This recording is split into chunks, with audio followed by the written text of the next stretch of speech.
Un hivernage dans les glaces. Jules Verne. Résumé du chapitre 7. La chance sourit à l'équipage.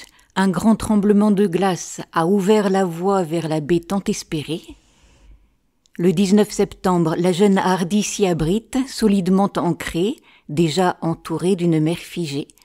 En une nuit, la glace se referme autour d'elle comme une étreinte blanche. L'hiver arctique commence. Le soleil glisse chaque jour un peu plus bas vers l'horizon, et l'équipage s'active pour préparer les bonnes conditions de l'hivernage.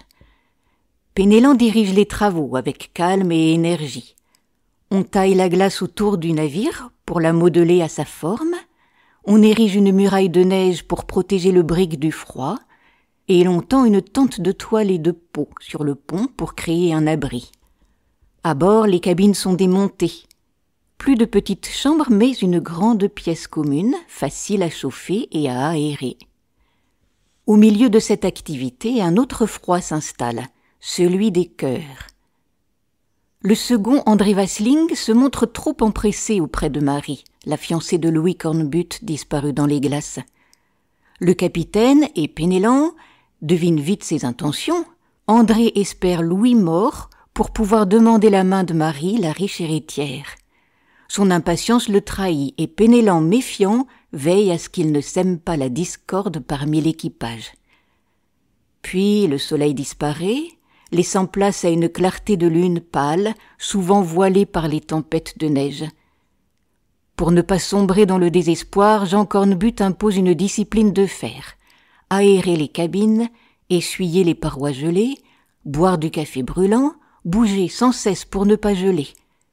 Les hommes partent chasser pour rapporter un peu de viande fraîche. Penellan donne l'exemple. Chaque matin, il se lave à la neige, rit de froid et pousse les autres à faire de même.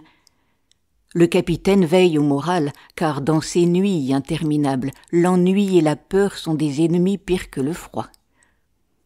Le navire, désormais enseveli sous la neige, ressemble à un fort de glace. Chaque matin, il faut déblayer le pont, recreuser un escalier gelé pour descendre sur la plaine blanche, rouvrir un trou dans la banquise pour puiser l'eau qui y est moins froide dans les profondeurs. On sait bien que Jean Cornbutte veut garder espoir. Le navire est prisonnier, mais les hommes, eux, ne le sont pas. Ils iront plus loin vers le nord, explorer, chercher, retrouver peut-être Louis et les disparus. Ce chapitre mêle le courage des marins à la beauté terrible du pôle. La glace devient à la fois leur ennemi et leur abri. J'espère que ce résumé vous a plu. N'hésitez pas à cliquer sur le pouce ou laisser des commentaires. Vous pouvez retrouver Histoire et Poésie sur ma chaîne Entendre lire.